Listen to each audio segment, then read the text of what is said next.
Salut à tous, on se retrouve aujourd'hui pour parler du Paris Saint-Germain ce dimanche 5 novembre et on commence tout d'abord avec le programme pour cette fin de semaine. Donc hier, il y a eu entraînement, hier matin au lendemain du match bien sûr contre l'équipe de Montpellier. Donc il y a eu entraînement hier à 11h30, c'est la même chose également aujourd'hui, pas de jour de repos. Également entraînement aujourd'hui à 11h30 en ce dimanche.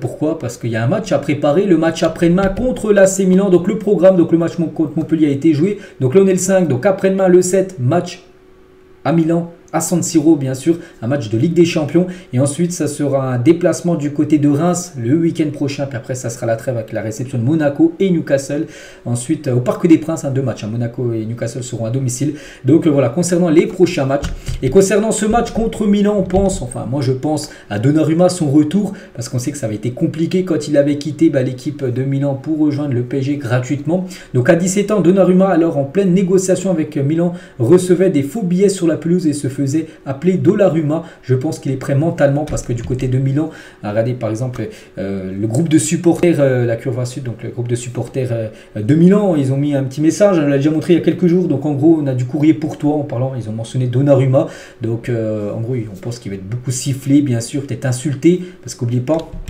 qu'il aurait pu prolonger bien sûr du côté de Milan, mais peut-être qu'il voulait un peu plus d'argent et du coup ils n'avaient pas trouvé d'accord avec le club et du coup il avait rejoint gratuitement le PSG. C'était un énorme coup bien sûr d'accueillir Donnarumma gratos, et à Milan c'est pas du tout passé. C'est pour ça qu'il va être, on pense, accueillir, ça va être très chaud on peut dire pour Donnarumma du moment qu'il fasse un gros match, c'est ça le plus important pour le Paris Saint-Germain.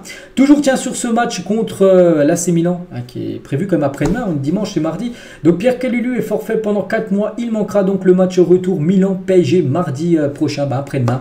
Donc déjà on lui souhaite un bon rétablissement parce qu'on n'aime pas avoir des joueurs blessés. Et voilà, il est blessé 4 mois donc il ne sera pas disponible avec l'équipe de Milan après-demain.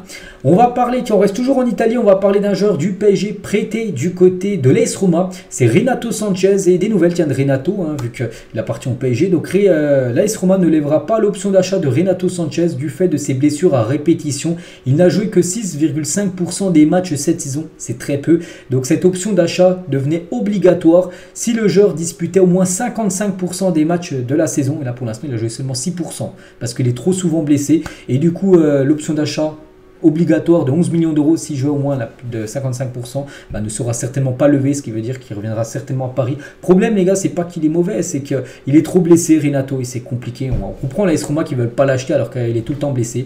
Donc voilà, concernant la situation actuellement du joueur Renato, on lui souhaite bien sûr un bon rétablissement. Concernant Paul Pogba, un joueur que le PSG a toujours eu à l'époque des envies de recruter, et heureusement que Luis Campos a refusé le recrutement de Paul Pogba au PSG.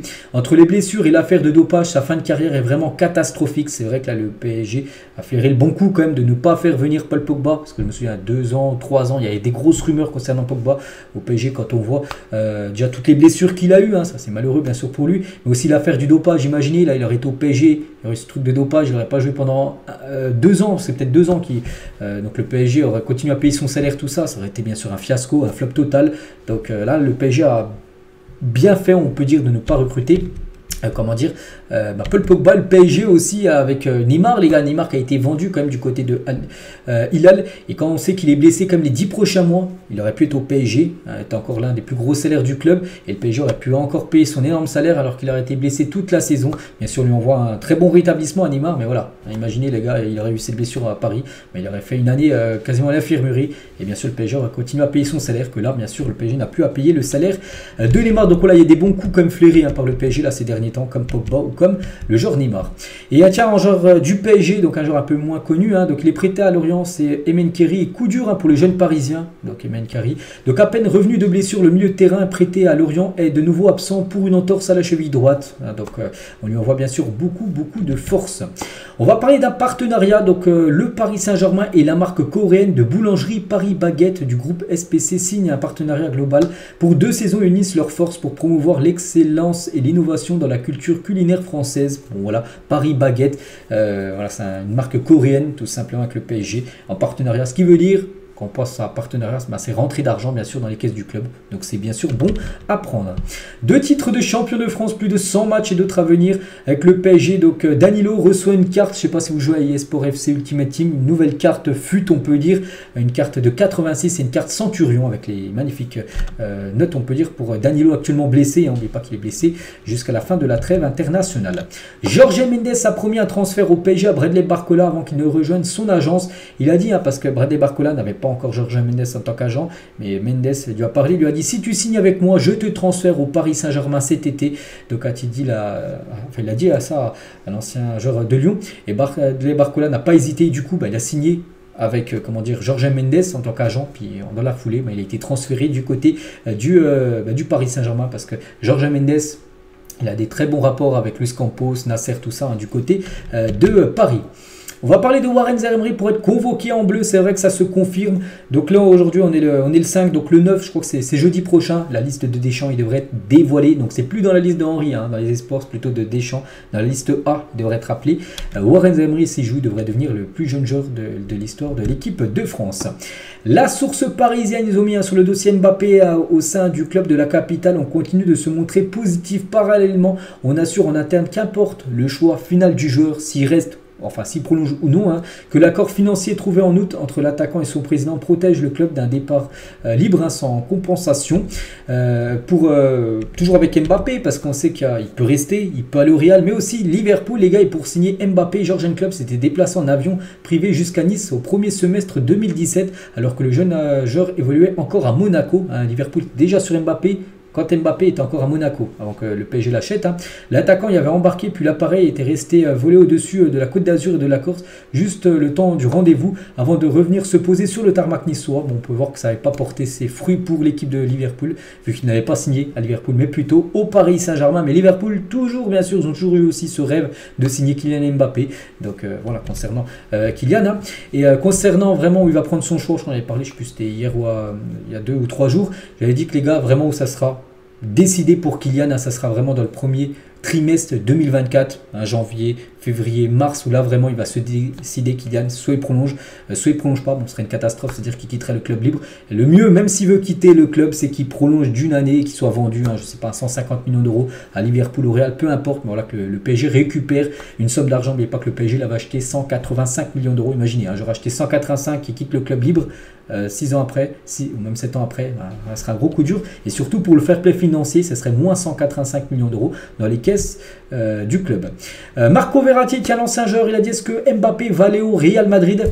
Il a dit ça, c'est ce que Kylian sait, mais moi j'aimerais qu'il reste à Paris. Voilà ce qu'il a pu dire à Marco Verratti, puisqu'il est interviewé, tiens, d'autres déclarations de sa part. Le meilleur entre Messi et Ronaldo, l'ancien parisien, il a dit ce sont 2 joueurs magnifiques, mais pour ma façon de voir le football, Messi est devant tout le monde, c'est le meilleur joueur de l'histoire. N'oubliez pas que les deux ont été ensemble la saison dernière du côté de Paris.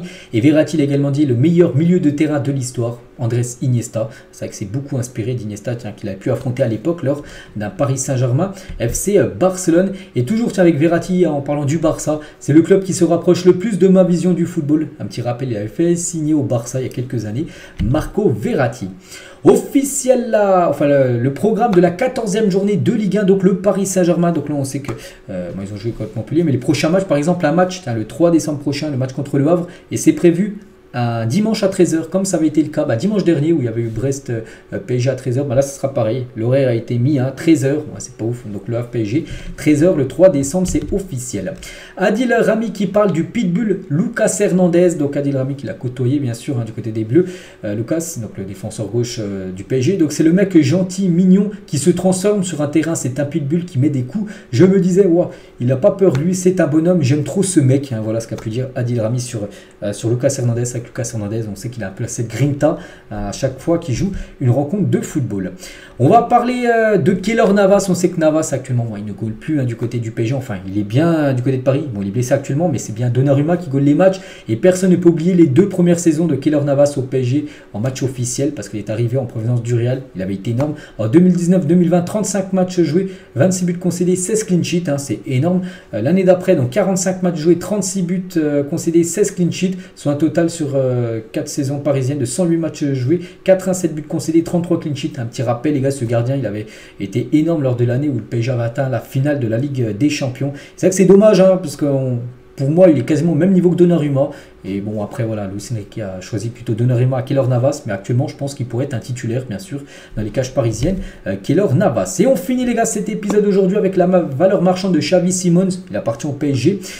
Aujourd'hui estimé à 70 millions d'euros contre 8 millions d'euros en octobre 2022. En un an, sa valeur a augmenté quand même de 62 millions d'euros. Le Néerlandais en prêt au RB Leipzig pendant un an sans option d'achat est considéré, est sous contrat plutôt avec le PSG jusqu'en juin 2027. Donc voilà, il a pris beaucoup de valeur, mais le PSG, je pense que l'objectif c'est pas de le vendre à récolter, faire une grosse plus-value, mais c'est surtout de le conserver, on espère, qui reviendra le 1er juillet prochain du côté du club. Donc voilà ce qu'il y a à dire aujourd'hui, j'espère que ça vous a plu. Donc on se retrouve demain, nouvelle semaine avec 2 matchs au programme. Milan après-demain, puis après ça sera l'équipe de Reims le week-end prochain. Donc moi je vous souhaite une bonne journée, on se retrouve bien sûr demain, on fera l'avant-match du déplacement à San Siro. Ciao à tous.